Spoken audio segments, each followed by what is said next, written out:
Welcome વિદ્યાર્થી મિત્રો, આજે આપણે ધોરણ નંબર 12 નો ભાગ પહેલો એનું પ્રથમ ચેપ્ટર વિદ્યુતભાર અને ક્ષેત્ર એ સ્ટાર્ટ કરવા જઈ રહ્યા છે. વિદ્યાર્થી મિત્રો, તમારા ભાગ 1 માં 8 ચેપ્ટર આવે છે, જે વિદ્યુત ચુંબક તત્વ નામની શાખામાં એનો અભ્યાસ થતો હોય છે. હવે આ વિદ્યુત ચુંબક તત્વની શાખા છે એને 3 પાર્ટમાં ડિવાઈડ કરી શકાય. તો ચેપ્ટર 1 થી 8 એ વિદ્યુત ચુંબકત્વ, જેને ઇંગ્લિશમાં આપણે ઇલેક્ટ્રોમેગ્નેટિઝમ બોલીએ, એનો 3 ભાગમાં અભ્યાસ થાય. વિદ્યાર્થી મિત્રો, પહેલો ભાગ છે આપણો, જેને આપણે સ્થિત વિદ્યુત શાસ્ત્ર કહીએ.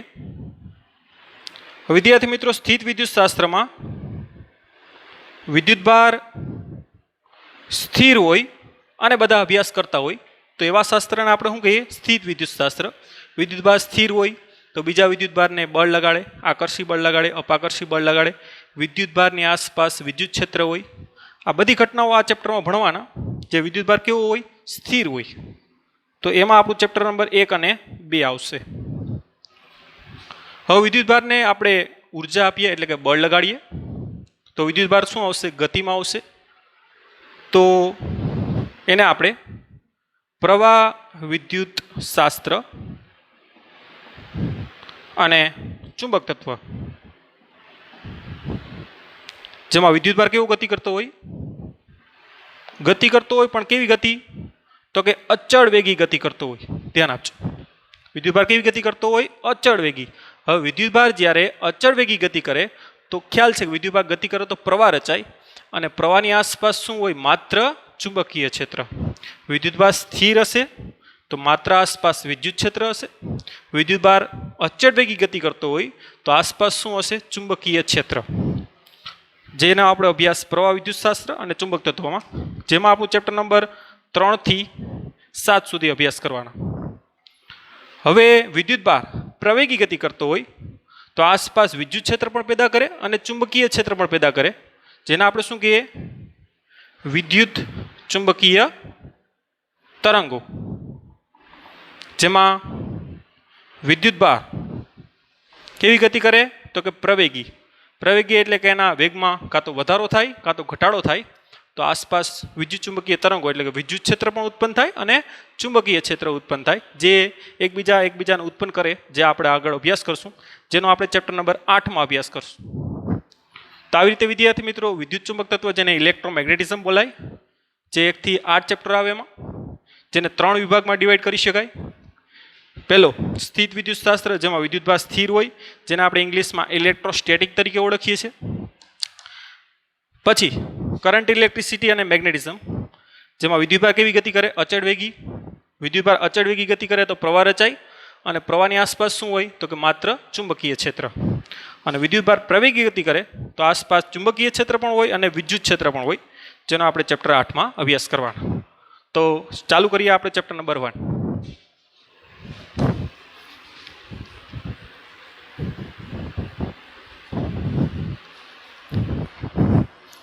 ઓકે વિદ્યાર્થી મિત્રો, આપણા ચેપ્ટરનું નામ છે વિદ્યુતભાર અને ક્ષેત્રો.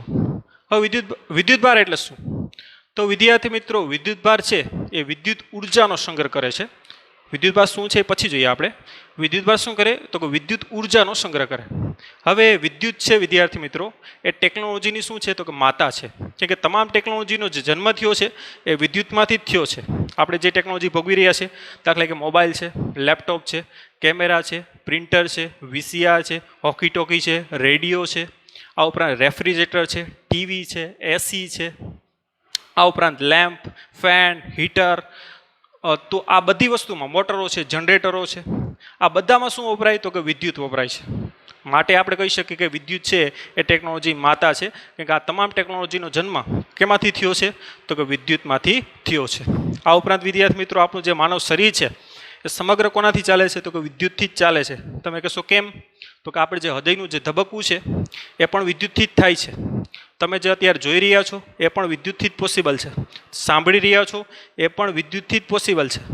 ઇવન તમારા શરીરમાં તમામ પ્રકારની જે લાગણીઓ પેદા થાય છે એ પણ વિદ્યુતથી જ થાય છે. આ ઉપરાંત ઇવન વિચારવું છે ને વિદ્યાર્થી મિત્રો, એ પણ વિદ્યુતથી જ થાય છે. તો વિદ્યુતને સમજવું એ આપણા માટે ખૂબ જ કેવું છે?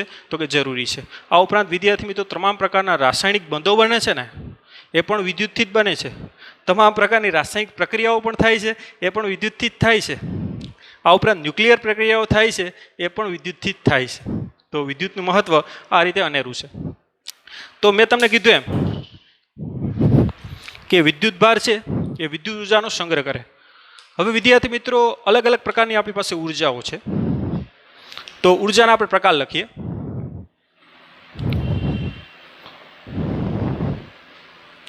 તો આપણે પહેલાં જોઈએ વિદ્યુત ઉર્જા, જેને વિદ્યુત ચુંબકીય ઉર્જા પણ બોલાય. ત્યારબાદ ગતિ ઉર્જા, સ્થિતિ ઉર્જા, એનો સરવાળો કરો તો એ આપણે મળે યાંત્રિક ઉર્જા, રાસાયણિક ઉર્જા, ઉષ્મા ઉર્જા, ત્યારબાદ ન્યુક્લિયર ઉર્જા, ભરતી ઓટ જે સમુદ્રમાં આવે છે એ ભરતી ઓટ ઉર્જા, પવન ઉર્જા, પૃષ્ઠ ઉર્જા વગેરે. ઘણા પ્રકારની આવી ઉર્જાઓ આપણી પાસે છે. વિદ્યાર્થી મિત્રો આ બધી ઉર્જાઓમાં સૌથી જો મહત્વની ઉર્જા હોય ને તો એ કઈ ઉર્જા છે? તો કે વિદ્યુત ઉર્જા છે. સૌથી મહત્વની ઉર્જા કઈ છે? તો કે વિદ્યુત ઉર્જા. શા માટે? તો એના ત્રણ કારણો છે. વિદ્યુત ઉર્જા એ સૌથી કેવી છે? મહત્વની. તો એના મુખ્યત્વે ત્રણ કારણો છે. પહેલું તો કે વિદ્યુત ઉર્જાનો સંગ્રહ એ આરામથી થાય છે. ત્યારબાદ એનું રૂપાંતરણ એકદમ સહેલું છે અને તેનું વહન કરવું પણ કેવું છે? એકદમ સરળ છે. તો આ ત્રણ મુખ્યત્વે કારણો છે એને કારણે વિદ્યુત ઉર્જા સૌથી કેવી છે? મહત્વની છે. તમે કહેશો કઈ રીતે? તો વિદ્યુત ઉર્જાનો સંગ્રહ આપણે આરામથી બેટરી અને સેલમાં કરી શકીએ, જેના માટે કોઈ કોસ્ટલી પાત્રો આપણે બનાવવા પડતા નથી. તો આરામથી એનો આ રીતે શું થાય? સંગ્રહ. આ ઉપરાંત સંગ્રહ કર્યા પછી એમાં લીકેજ થવાનો પ્રશ્ન અથવા તો સમય જતાં એ ઉર્જા નાશ થવાનો પ્રશ્ન, આ કોઈ પ્રશ્ન રહેતા નથી. જ્યારે પવન ઉર્જા છે, ઉષ્મા ઉર્જા છે, એમાં લીકેજ થવાના પ્રશ્નો અને અથવા એના પાત્રો છે એકદમ મોંઘા બને. તો એ જ રીતે સંગ્રહ અન્ય ઉર્જા કરતાં વિદ્યુત ઉર્જાનો સંગ્રહ કરવો એકદમ કેવો છે? સરળ છે. અને આપણે ખ્યાલ છે કે સેલ છે, સેલને 2 વર્ષ પડ્યો રહી, 1 વર્ષ પડ્યો રહી તો પણ એ ડિસ્ચાર્જ થતો નથી. તો આરામથી એ સંગ્રહ વિદ્યુત ઉર્જાનો કરી શકીએ આ રીતે. આ ઉપરાંત એનું રૂપાંતર કરવું પણ સહેલું છે. આપણે ઘરમાં જ વિદ્યુત ઉર્જાનું અલગ અલગ ઉર્જામાં રૂપાંતર કરીએ. દાખલા કે ફેન તો કે વિદ્યુત ઉર્જાનું ગતિ ઉર્જામાં રૂપાંતર કરે. ટ્યુબલાઇટ અથવા લેમ્પ તો કે વિદ્યુત ઉર્જાનું પ્રકાશ ઉર્જામાં રૂપાંતર કરે. હીટર તો કે વિદ્યુત ઉર્જાનું ઉષ્મા ઉર્જામાં રૂપાંતર કરે. તો આ રીતે ફેન, ટ્યુબલાઇટ અને હીટર જે સાધનો છે ને એ બનાવવા એકદમ સરળ છે. તો આ રીતે વિદ્યુત ઉર્જામાંથી અલગ ઉર્જામાં રૂપાંતર કરવું કેવું છે? સહેલું. એના સાધનો બનાવવા એકદમ સરળ છે. જો આપણે પવન ઉર્જામાંથી સપોઝ કે ઉષ્મા ઉર્જા પેદા કરવી હોય અથવા તો રાસાયણિક ઉર્જામાંથી ઉષ્મા ઉર્જા પેદા કરવી હોય તો એના સાધનો છે એ કોસ્ટલી બનતા હોય. આ ઉપરાંત એ એટલું સરળ પણ રહેતું નથી. તો વિદ્યુત ઉર્જામાંથી અલગ અલગ પ્રકારની ઉર્જામાં રૂપાંતર કરવું એ એકદમ સરળ છે. માટે એનું મહત્ત્વ સૌથી વધારે. આ ઉપરાંત વહન તો વિદ્યુત ઉર્જાનું વહન આપણે આરામથી કરીએ, બરાબર. 100 કિલોમીટર, 200 કિલોમીટર, 500 કિલોમીટરથી આપણે વિદ્યુત ઉર્જાનો કોના દ્વારા? તો કે 2 તારવાળી લાઈન જેને આપણે કેબલ બોલીએ એના દ્વારા આરામથી શું થઈ શકે? એનું વહન થઈ શકે. એના માટે એટલો ખર્ચો થતો નથી. તો આ રીતે વિદ્યુત ઉર્જા છે એ અન્ય ઉર્જાથી કેવી છે? મહત્ત્વની. જેના 3 કારણો છે. હવે મેં તમને કીધું એમ કે વિદ્યુત ઉર્જા છે એ મહત્ત્વની છે. તો વિદ્યુત ઉર્જા ક્યાં મળે? તો વિદ્યુત ઉર્જા વિદ્યુત ભારમાં સંગ્રહ થાય. તો વિદ્યુત ભાર એટલે શું એ હવે આપણે જોઈએ. તો હવે ટાઇટલ લખશું વિદ્યુત ભાર એટલે શું. બધા ટાઇટલ લખશું વિદ્યુત ભાર એટલે શું.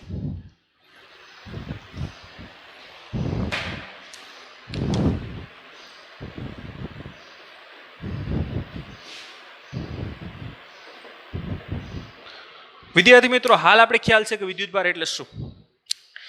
આપણે ખ્યાલ છે કે કોઈ પણ દ્રવ્ય એ કોનું બનેલું હોય? તો કે અણુઓનું બનેલું હોય. અણુઓ છે એ કોના બનેલા હોય? તો કે પરમાણુના બનેલા હોય.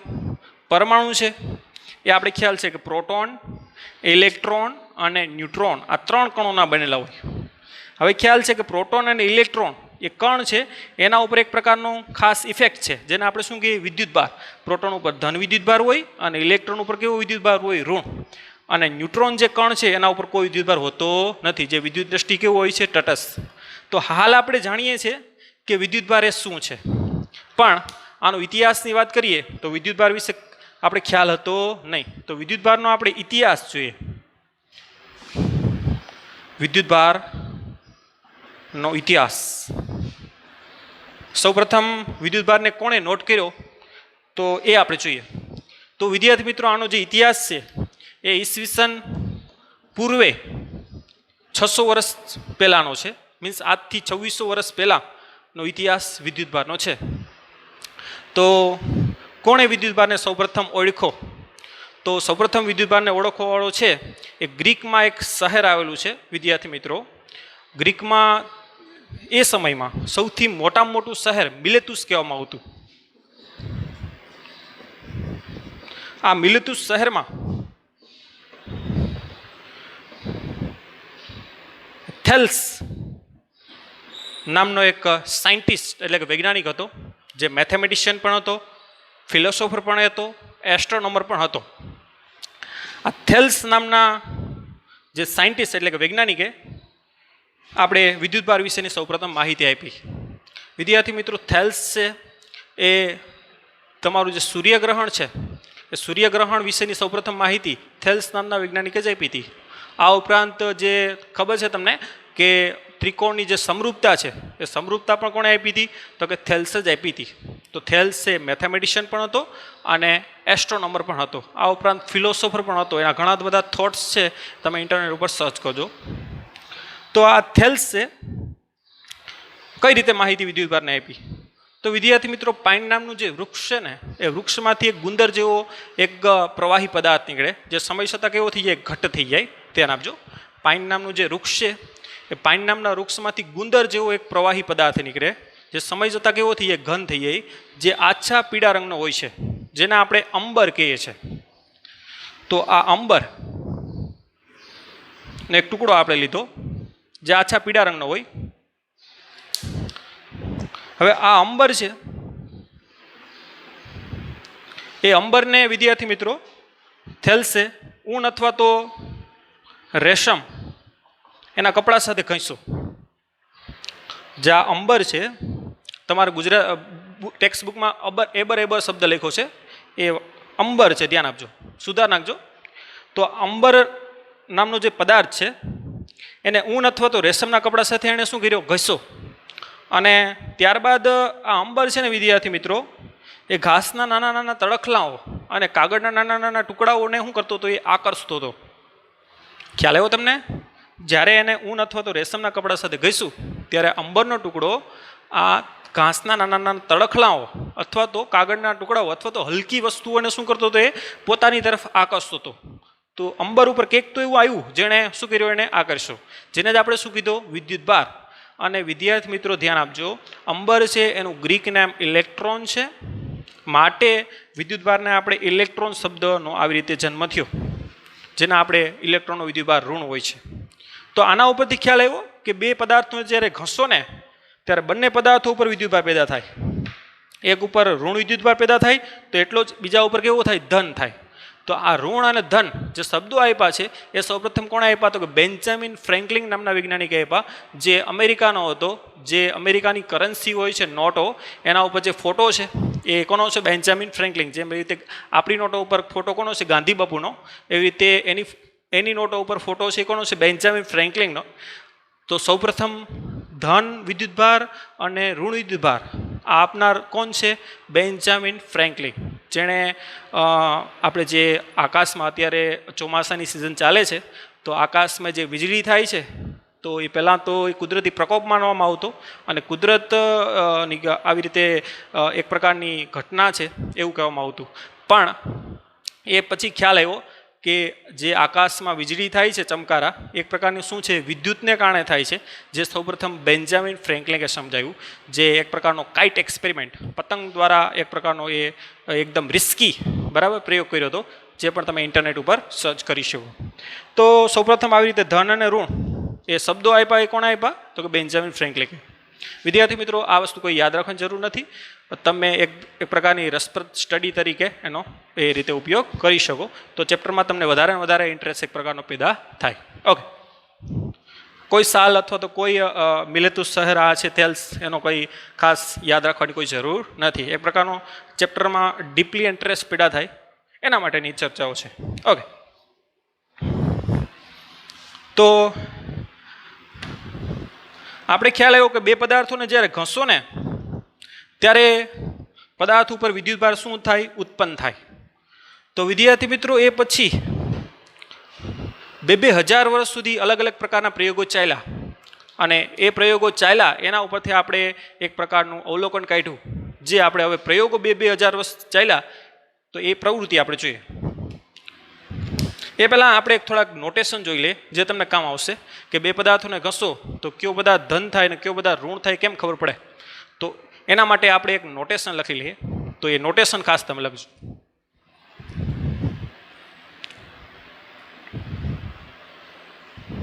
નોટેશનમાં શું? તો કે આ રીતે યાદ રાખી શકો. FGW જે હંમેશા ધન થાય, અને આ બાજુ લખશું પાસેર. શું લખશું? પાસેર. જે હંમેશા કેવું થાય? ઋણ થાય. તમે કહેશો ધન ઋણ કેમ? એ પછી ચર્ચા કરીએ. પહેલાં એફ એટલે શું? તો કે ફર. ફર એટલે તો કે જાડી રૂવાટી. ઘેટા, બકરા, બિલાડાની જે રૂવાટી હોય છે, જે રૂવાટીને તમે જો આની સાથે ઘસશો તો કેવું થશે? એ ધન થશે. પછી જી એટલે તો કે ગ્લાસ. ગ્લાસ એટલે ખબર છે આપણે, કાચ. ડબલ્યુ એટલે વૂલ. વૂલ એટલે શું થાય? તો કે ઊન.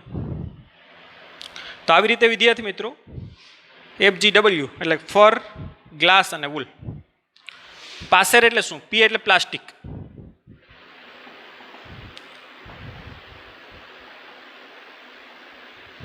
એ એટલે અંબર, જે આપણે હમણાં જોયું. એસ એટલે સિલ્ક, જેને આપણે રેશમ. ઈ એટલે તો કે એબોનાઇટ. એબોનાઇટ એક પ્રકારનું હાર્ડ રબર છે. અને આર એટલે રબર, જેને તમે સોફ્ટ રબર પણ કહી શકો, અથવા ખાલી રબર પણ બોલી શકો. હવે વિદ્યાર્થી મિત્રો, દાખલા કે તમે કાચનો સળિયો અને રેશમના કપડા સાથે ઘસો તો કાચનો સળિયો કેવો થાય? ધન થાય. અને રેશમનું કપડું કેવું થાય? ઋણ થાય. એક સપોઝ કે કાચનો સળિયો છે અને આ રેશમનું કપડું છે. હવે અહીં ધ્યાન આપજો, આ બંને ઉપર કોઈ વિદ્યુતભાર નથી. કે જેટલો આમાં ધન વિદ્યુતભાર છે એટલો જ ઋણ છે. માટે વિદ્યુત દ્રષ્ટિ કેવો છે? આ તટસ્થ. આમાં પણ વિદ્યુતભાર છે, પણ જેટલા પ્રોટોન છે એટલા શું છે? ઇલેક્ટ્રોન. વિદ્યાર્થી મિત્રો, પ્રોટોન અને ઇલેક્ટ્રોન આ બંનેનો વિદ્યુતભાર સમાન હોય છે.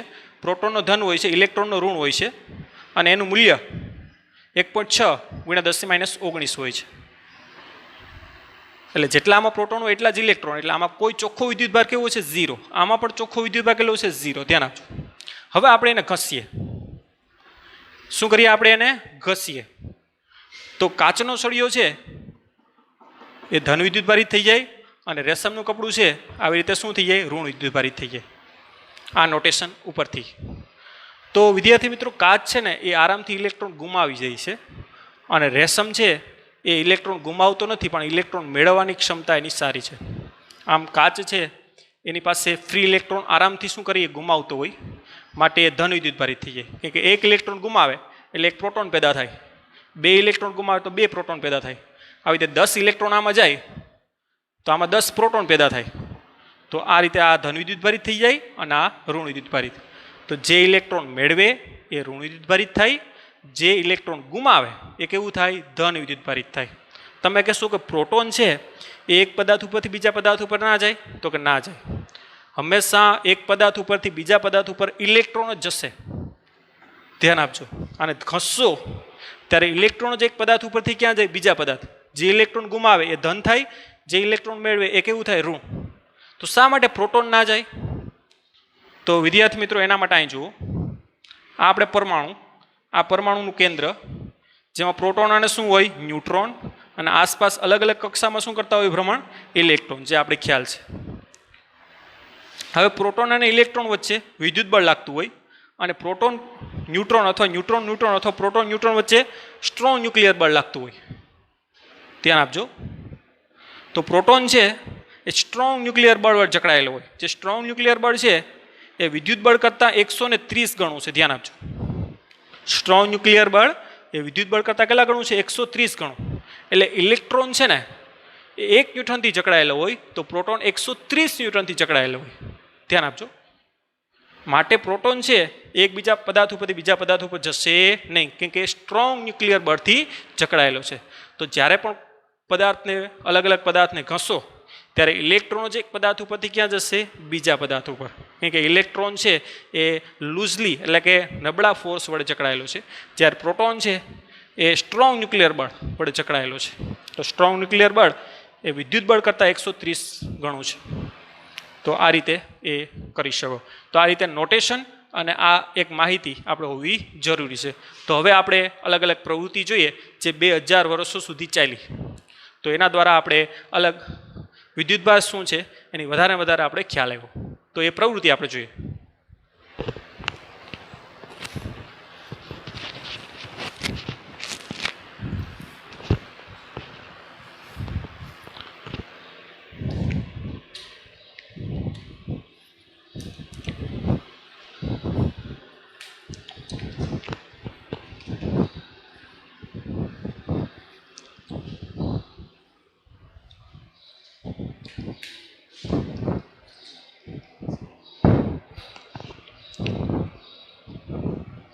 ઓકે.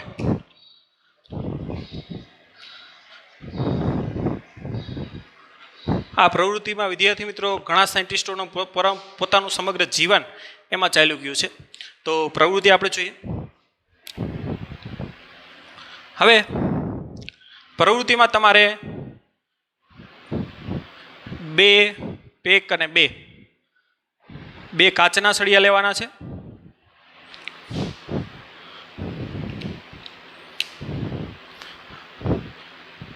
ત્રણ અને 4 આ પ્લાસ્ટિક અને 4 પણ કોનો લેવાનો છે પ્લાસ્ટિકનો સળિયો લેવાનો છે. ધ્યાન આપજો. આપણે 4 સળિયા લેવાના છે.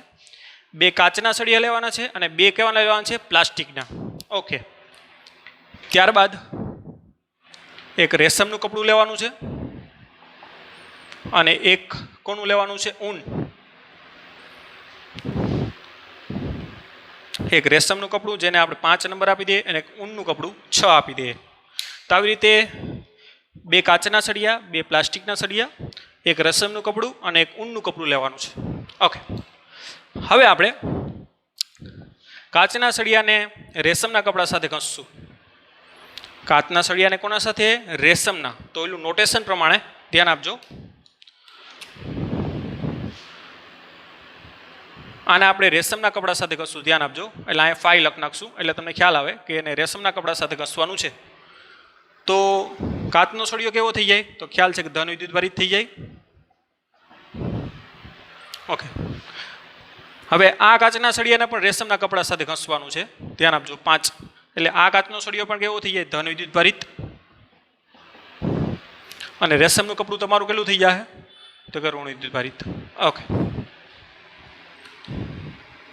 આ જેટલો આના ઉપર ધન આવ્યો હશે એટલો જ આના ઉપર કેવો આવ્યો હશે ઋણ.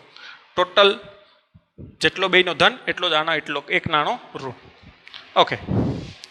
હવે પ્લાસ્ટિકનો જે સળિયો છે એને ઊન સાથે ઘસવાનું છે. ખબર છે ઊન ધન થાય, પ્લાસ્ટિકનો સળિયો કેવો થશે ઋણ. તો આના ઉપર આવી રીતે ઋણ આવશે. એટલે આને આપણે 6 વડે ઘસવાનું. હવે આ પ્લાસ્ટિકનો સળિયો છે એને પણ ઊન સાથે ઘસવાનું છે આપણે. એટલે આના ઉપર પણ કેવો વિદ્યુતભાર આવશે તો કે ઋણ. અને આના ઉપર વિદ્યુતભાર કેવો આવશે ઊન ઉપર વિદ્યુતભાર કેવો આવશે ધન. ઓકે. હવે આપણે શું કરવાનું છે. આ પ્રવૃત્તિ એકદમ રસપ્રદ છે, ગેમ જેવું છે, આમાં કંઈ ખાસ છે નહીં. તો આપણી પાસે આવી રીતે ઘસવાની પ્રક્રિયા દરમિયાન આના ઉપર ધન વિદ્યુતભાર આવ્યો, કાચના ઉપર, પ્લાસ્ટિક ઉપર ઋણ આવ્યો. હવે સળિયો જે 1 અને 2 એને જો એકદમ નજીક લઈ આવો તમે તો એની વચ્ચે અપાકર્ષણ બળ લાગશે. વિદ્યુતીય કેવું બળ લાગશે? અપાકર્ષણ. આ બળ લાગવાનું કારણ શું છે? તો કે એના ઉપર રહેલો વિદ્યુતભાર. જેવી રીતે દળને કારણે વિદ્યાર્થી મિત્રો ગુરુત્વાકર્ષણ બળ લાગે એમ એ જ દળ ઉપર જો વિદ્યુતભાર હોય તો એની વચ્ચે એક નવું બળ લાગે જેને આપણે શું કહીએ? વિદ્યુત બળ. તો વિદ્યુત બળ ઉદ્ભવવાનું કારણ શું છે? તો કે વિદ્યુતભાર. તો એને જ કણ પરનો શું કહીએ? વિદ્યુતભાર કહીએ. તો વિદ્યુતભારને જ કારણે કયું બળ પેદા થાય? વિદ્યુત બળ પેદા થાય. અને એને તમે ફિઝિકલી એ તમે સેન્સ કરી શકો, અનુભવી શકો કે 1 અને 2 વચ્ચે કેવું બળ લાગશે? તો કે અપાકર્ષણ. આવી રીતે તો કે સળિયા 3 અને 4 ને નજીક લઈ આવો તો એની વચ્ચે પણ કેવું બળ લાગે? તો કે અપાકર્ષણ, જે તમે અનુભવી શકો. 3 અને 4 ને પણ નજીક લઈ આવો તો અપાકર્ષણ લાગશે. સળિયા 1 અને 3 વચ્ચે અથવા તો 2 અને 4 વચ્ચે, બરાબર, એની વચ્ચે કયું બળ લાગશે? તો કે આકર્ષણ લાગશે. 2 અને 4 વચ્ચે કયું લાગશે? આકર્ષણ. આની વચ્ચે કયું બળ લાગશે? તો કે અપાકર્ષણ. આનો મતલબ શું થયો? કે ધન વચ્ચે આની વચ્ચે કયું બળ લાગશે? આ બંને વિદ્યુતભારો વચ્ચે કયું બળ લાગશે? તો કે અપાકર્ષણ, જે અહીં લખેલું છે. તો આનો મતલબ એ થયો કે ધન વચ્ચે અને ઋણ વચ્ચે કેવું બળ લાગશે? અપાકર્ષણ. એનો મતલબ કે સજાતીય એટલે કે ધન વચ્ચે અથવા તો ઋણ વચ્ચે સજાતીય વિદ્યુતભારો વચ્ચે અપાકર્ષણ બળ લાગે છે. ઓકે, એક મુદ્દો આપણે એ પ્રવૃત્તિ ઉપરથી લખી શકીએ કે સજાતીય વિદ્યુતભારો વચ્ચે કેવું બળ લાગશે? તો કે અપાકર્ષણ બળ લાગશે.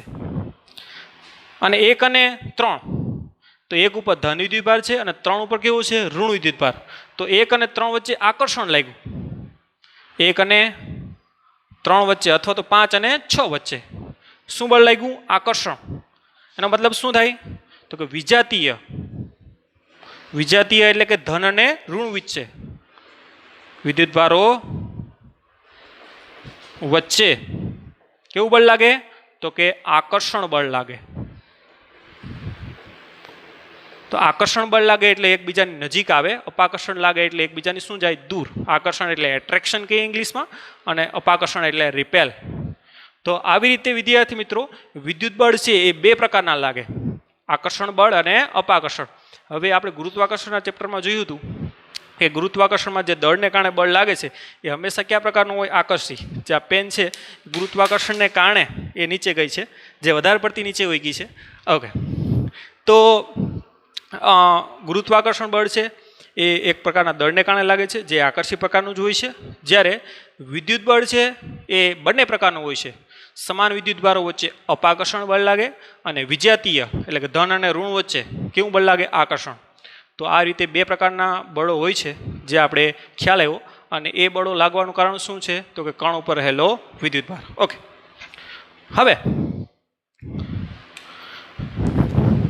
હવે આ બળો છે ને વિદ્યાર્થી મિત્રો ધ્યાન આપજો. આ ધન વચ્ચે બળ લાગ્યું, ધન અને ઋણ વચ્ચે બળ લાગ્યું, એ સમાન બળો હતા. દાખલા કે આમાં 10 ન્યૂટન લાગે તો આમાં પણ 10 ન્યૂટન લાગે. એનો મતલબ એ થયો કે પ્રોટોન અને ઇલેક્ટ્રોન આ બંનેનો વિદ્યુતભાર કેવો છે? સમાન છે. અને એ વિદ્યુતભાર પ્રોટોન ઉપર ધન વિદ્યુતભાર આપણે લીધો અને ઇલેક્ટ્રોન ઉપર કેવો વિદ્યુતભાર હોય? ઋણ હોય. અને એ વિદ્યુતભારનું મૂલ્ય 1.6 ગુણ્યા 10⁻⁹ કુલમ આટલું હોય છે, જે આપણે મેળવી શકીએ. તો આવી રીતે વિદ્યાર્થી મિત્રો ઇલેક્ટ્રોન અને પ્રોટોન એક કણ છે જેના ઉપરની એક પ્રકારની ખાસ અસર છે, જેને આપણે શું કહીએ? વિદ્યુતભાર. અને એ વિદ્યુતભારનું મૂલ્ય કેટલું હોય છે? પ્રોટોન ઉપર ધન હોય છે, ઇલેક્ટ્રોન ઉપર ઋણ હોય છે. અને મૂલ્ય કેટલું હોય? 1.6 ગુણ્યા 10⁻⁹ કુલમ. આમ પ્રોટોન અને ઇલેક્ટ્રોનનો વિદ્યુતભાર કેવો હોય? સમાન. જે આ પ્રવૃત્તિ ઉપરથી ખ્યાલ આવીએ, કેમ કે આ બંને બળો છે એ સેમ છે. એનો મતલબ કે વિદ્યુતભાર કેવો હોવો જોઈએ, એનું મૂલ્ય કેવું હોવું જોઈએ, એના મૂલ્ય સરખા હોવો જોઈએ. પણ પ્રોટોન ઉપર ધન હોય છે, ઇલેક્ટ્રોન ઉપર કેવું હોય છે તો કે ઋણ. તો આ રીતે આ પ્રવૃત્તિ દ્વારા આપણે ખ્યાલ આવ્યો કે વિદ્યુતભારોને કારણે બે પ્રકારના બળ પેદા થાય, એક તો અપાકર્ષણ બળ અને આકર્ષણ બળ. ત્યારબાદ શું ખ્યાલ આવ્યો તો કે વિદ્યુતભાર પ્રોટોન ઉપર ધન હોય છે અને એટલો જ ઇલેક્ટ્રોન ઉપર ઋણ હોય છે. વિદ્યાર્થી મિત્રો, વિદ્યુતભારનો જે એકમ છે એ કુલમ છે, જે કુલમ નામના વૈજ્ઞાનિક યાદમાં છે. તો વિદ્યુતભારનો એકમ શું છે તો કે કુલમ છે. ઓકે, હવે બીજી પ્રવૃત્તિ પણ આપણે કરી શકીએ, તો એ બીજી પ્રવૃત્તિ પણ આપણે જોઈએ, તમારા ટેક્સ્ટ બુકમાં છે. ઓકે, આ સવિસ્તાર વિદ્યાર્થી મિત્રો લખી શકો તમે, સ્ક્રીનશોટ પાડી અને વ્યવસ્થિત ઉતારો. ઓકે,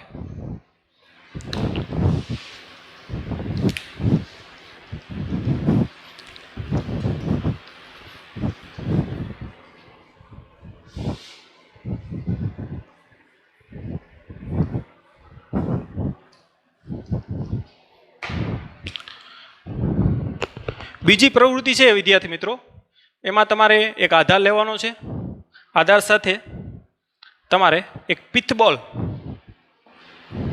પિત્તબોલ એટલે શું વિદ્યાર્થી મિત્રો? તો કે એક પ્રકારનો એક હલકો બોલ હોય છે જે મેટલનો હોય છે. તો તમારે પિત્તબોલ બનાવવો હોય તો પ્લાસ્ટિકનો જે પોલો આવે છે બોલ, એના ઉપર શું કરી નાખો તો કે એલ્યુમિનિયમની જે ફોઇલ આવે છે ને એ ફોઇલને લગાડી દો તો એક પ્રકારનો કેવો બોલ બની જાય? પિત્તબોલ. તો આ ઉપરાંત તમારે એક બલૂન પણ આવે છે, હિલિયમ બલૂન, મેટલ બલૂન. તો એક પ્રકારનું એને પણ શું કહી શકો? પિત્તબોલ કહી શકો, જે એકદમ હલકો હોય છે, હવામાં પણ એ ઉડી શકે. ખ્યાલ આવ્યો? ટૂંકમાં પિત્તબોલની જે સપાટી હોય છે એ કોની હોય છે? એના ઉપર પાતળું સ્તર કોનું હોય છે તો કે મેટલનું, એટલે કે ધાતુનું હોય છે, જેને આપણે પિત્તબોલ કહીએ. ઓકે, હિલિયમ બલૂનને પણ તમે પિત્તબોલ તરીકે લઈ શકો, metal balloon, helium metal balloon. Okay, તો આ પિત્તબોલમાં જો કેવો પ્રયોગ કરીએ આપણે, તમારે ધન વિદ્યુતભારિત કાચનો સળિયો લેવાનો છે. તમે રેશમ સાથે ઘસી, કાચના સળિયાને રેશમ સાથે ઘસી તો કાચનો સળિયો ધન બની જાય, રેશમનું કપડું કેવું બની જાય? ઋણ. તો આવી રીતે ધન વિદ્યુતભારિત કાચનો સળિયો લઈ શકો તમે. આ પ્રવૃત્તિઓ તમે ઘરે પણ કરી શકો વિદ્યાર્થી મિત્રો. તો આ કાચનો સળિયો છે એને તમે જો આની પાસે લઈ જશો તો આ મેટલ બલૂન છે, ધ્યાન આપજો, જેને આવી રીતે લટકતું રાખવાનું છે. તો શું થશે તો કે આમાં શું હોય તો કે મુક્ત ઇલેક્ટ્રોન. તો આ મુક્ત ઇલેક્ટ્રોન છે એ આ બાજુ આવી જશે આવી રીતે. આના ઉપરના જે મુક્ત ઇલેક્ટ્રોન છે આ બાજુ આવી જશે, કેમ કે ધન અને ઋણ વચ્ચે ખબર છે આપણે આકર્ષણ બળ લાગે. અને જે પ્રોટોન છે એ આ બાજુ દૂર ખસી જશે. તો આ જે પિત્તબોલ છે, હવે વિદ્યાર્થી મિત્રો અહીં ધ્યાન આપજો, તમારી ટેક્સ્ટ બુકથી થોડુંક આપણે અલગ જઈએ. હવે આ ધન અને ઋણ વચ્ચેનું અંતર ઓછું છે અને ધન અને ધન વચ્ચેનું અંતર વધારે છે. હવે આ બળ છે એ તમારી જાણકારી માટે કે અંતરના વર્ગના વ્યસ્ત પ્રમાણમાં હોય તો અપાકર્ષણ બળ ઓછું લાગશે, જ્યારે આકર્ષણ બળ કેવું લાગશે? વધારે. કે આ અંતર ઓછું છે એટલે બળ કેવું આવશે? વધારે. આ અંતર વધારે, ધન ધન વચ્ચે અપાકર્ષણ ઓછું લાગશે, આકર્ષણ વધારે. એટલે આ પિત્તબોલ છે એ સળિયા તરફ ગતિ કરશે. તો આ રીતે એ પ્રવૃત્તિ કરી શકો. તો આવી રીતે તમને ખ્યાલ આવે કે ધન અને ઋણ વચ્ચે કયું બળ લાગે તો કે આકર્ષણ. આ ઉપરાંત હજી આપણે આમાં આગળ વધીએ, તમારી ટેક્સ્ટ બુકથી થોડુંક અલગ જઈએ, રસપ્રદ જશું આપણે. હવે તમારે શું કરવાનું તો કે આ કાચના સળિયાને તમારે ટચ કરાવી દેવાનો છે. આને ટચ કરાવશો તો આવી રીતે આની સપાટી ઉપર ધ્યાન આપજો, આ પોલો છે, આની સપાટી ઉપર શું આવી જશે? ધન વિદ્યુતભાર. કાચના સળિયા ઉપરથી આના ઉપર વિદ્યુતભાર જશે એટલે પિત્તબોલ હવે કેવો થઈ ગયો? ધન વિદ્યુતભારિત થઈ ગયો. ખ્યાલ આવ્યો તમને? ઓકે, હવે આના ઉપર ધન વિદ્યુતભાર ઘટી ગયો હશે એટલે પાછો એને રેશમના કપડા સાથે ઘસી અને પાછો વિદ્યુતભાર વધારી શકાય. હવે આને નજીક લઈ આવો તો શું થાય? તો આ પિત્તબોલ છે એ દૂર જશે. શા માટે? કે ધન ધન વચ્ચે શું લાગશે? અપાકર્ષણ. ખ્યાલ આવ્યો તમને? આવી રીતે પિત્તબોલ દ્વારા આ પ્રકારના પ્રયોગ તમે કરી શકો. આ ઉપરાંત બીજો પિત્તબોલ લઈ આવી અને એને ધન વિદ્યુતભારિત કરી તો આને ધન વિદ્યુતભારિત કરો તો અપાકર્ષણ લાગશે. જાણે તમે ઋણ વિદ્યુતભારિત કરો, પ્લાસ્ટિકનો સળિયો આને અડાડો તો ઋણ વિદ્યુતભારિત થઈ જાય, તો એની વચ્ચે આકર્ષણ લાગશે. તો આ પ્રકારના પ્રયોગો પણ તમે કરી શકો. તો આ પ્રયોગો દ્વારા આપણે ખ્યાલ આવ્યો કે બે પ્રકારના બળો હોય છે, આકર્ષણ બળ અને અપાકર્ષણ બળ. જે વિદ્યુતભારને કારણે પેદા થાય છે, જેને વિદ્યુતીય અપાકર્ષીય બળ અથવા તો આકર્ષી બળ કહીએ છીએ. અને એ બળ લાગવાનું કારણ શું છે? તો કણ ઉપર રહેલો વિદ્યુતભાર. તો આ બધા જે અવલોકનો છે એ આપણે પ્રવૃત્તિ ઉપરથી મળે. આ ઉપરાંત વિદ્યાર્થી મિત્રો, આપણે જ્યારે પણ કારને લોંગ ડ્રાઈવ કરી અને અત્યારે એને ટચ કરીએ તો પણ શોક લાગે છે. એનું કારણ શું છે? તો કે જ્યારે કાર ગતિ કરતી હોય ત્યારે હવાના ઘર્ષણને કારણે કારની મેટલ બોડી ઉપર શું આવી જાય? તો કે વિદ્યુતભાર. એને કારણે આપણે શોક લાગે છે. ક્યારેક તમે ડોરબેલ અથવા તો તમારો દરવાજો છે એનું મેટલનું તમે ટચ કરો તો પણ શોક લાગે. આનું કારણ પણ શું છે? તો કે એની સપાટી ઉપર વિદ્યુતભારિત પ્રેરિત થવાનું. તમે એને ટચ કરો, ધ્યાન આપજો. દાખલે કે આ તમારો માનો કે ડોરનું નોબ છે ખોલવા માટેનું, જે મેટલનું છે, ધાતુનું. હવે ઘર્ષણને કારણે એના ઉપર દાખલે કે માનો કે ધન વિદ્યુતભાર પેદા થઈ ગયો. હવે જ્યારે તમે એને ટચ કરો,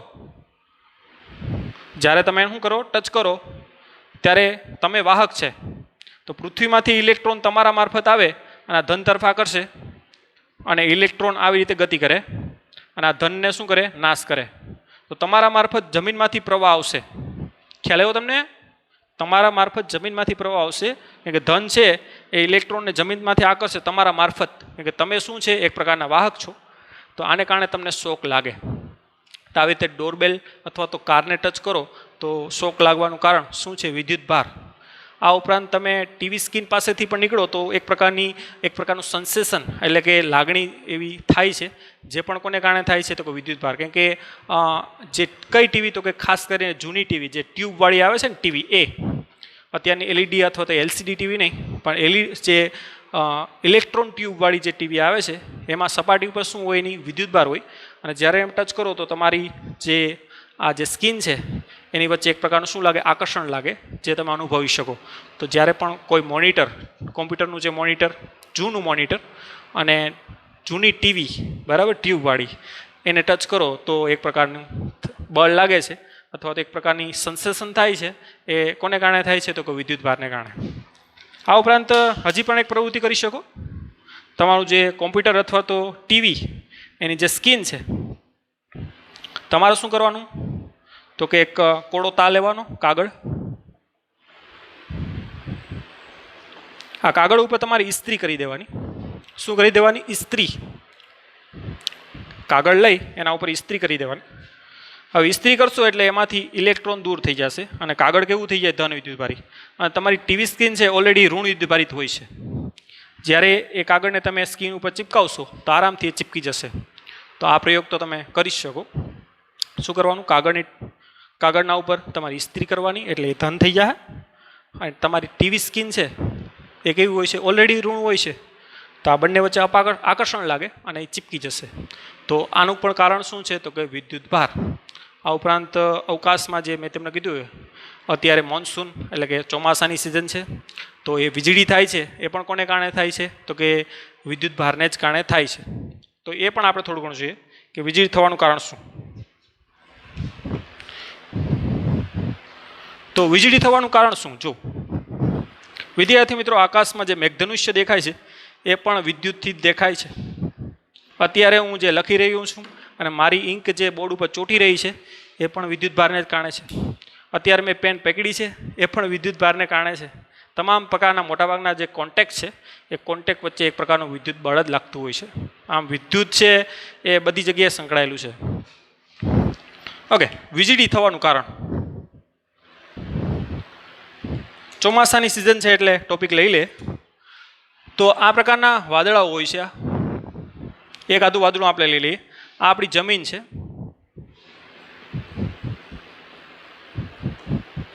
નોર્મલી વાદળાથી જમીન વચ્ચેનું અંતર 1 કિલોમીટરની આસપાસ હોય છે. આ વાદળાઓ છે 10-10 કિલોમીટર ફેલાયેલા હોય છે. આમ પણ 15-15 કિલોમીટર ઊંચા હોય છે.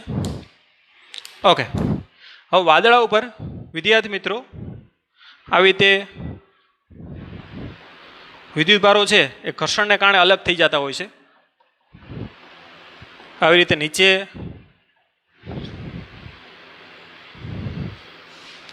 છે એ ઋણ વિદ્યુતભાર પ્રેરિત થઈ જતો હોય છે, વાદળની ઉપર ધન વિદ્યુતભાર પેદા થતો હોય છે જે ઘર્ષણને કારણે થતો હોય છે. એના બીજા ઘણા પણ કારણો છે, અત્યારે કારણોની ચિંતા કરવાની જરૂર નથી. હવે આપણી પૃથ્વી છે એ ચોમાસાની સિઝનમાં આમ પણ ભીની હોય છે, એટલે એની વાહકતા ઓલરેડી વધી જાય, તો એને કારણે સપાટી ઉપર આવી રીતે ધન વિદ્યુતભાર પેદા થાય અને ઋણનું ચપાકર્ષણ એટલે ઋણ દૂર થઈ જાય. તો સપાટી ઉપર ધન આવે જે ઇલેક્ટ્રોનને શું કરવાનો, ખેંચવાનો પ્રયત્ન કરે, અને ઇલેક્ટ્રોન ખેંચે એટલે ઇલેક્ટ્રોન આવી રીતે હવામાં શું કરે, વિદ્યુતભારનું શું થાય, વહન થાય, જેમાં હવાના કણોનું આયનીકરણ થાય એટલે આપણે દેખાય સ્પાર્ક. આયનીકરણ શું છે એ પણ આપણે જોશું, પણ આ પ્રકારની વિદ્યુતની ઘટના છે એ ખાસ કરીને આપણે નોટ કરી શકીએ. વધારે પડતી અન્ડરસ્ટેન્ડિંગ આપણે આગળ જોશું. તો આવી રીતે હવામાંથી વિદ્યુતનું વહન થવા માંડે જેને કારણે વીજળી થાય, અને આ ધન અને ઋણ વચ્ચે એક પ્રકારનું આકર્ષણ લાગે. ખાસ કરીને મારે તમને એ કહેવાનું છે કે વીજળી થવાનું કારણ આવી રીતે ધન અને ઋણ વચ્ચે આકર્ષણ લાગવાનું કારણ છે. ઓકે, તો આ બધી પ્રવૃત્તિઓ છે એ તમે નોટ કરી શકો.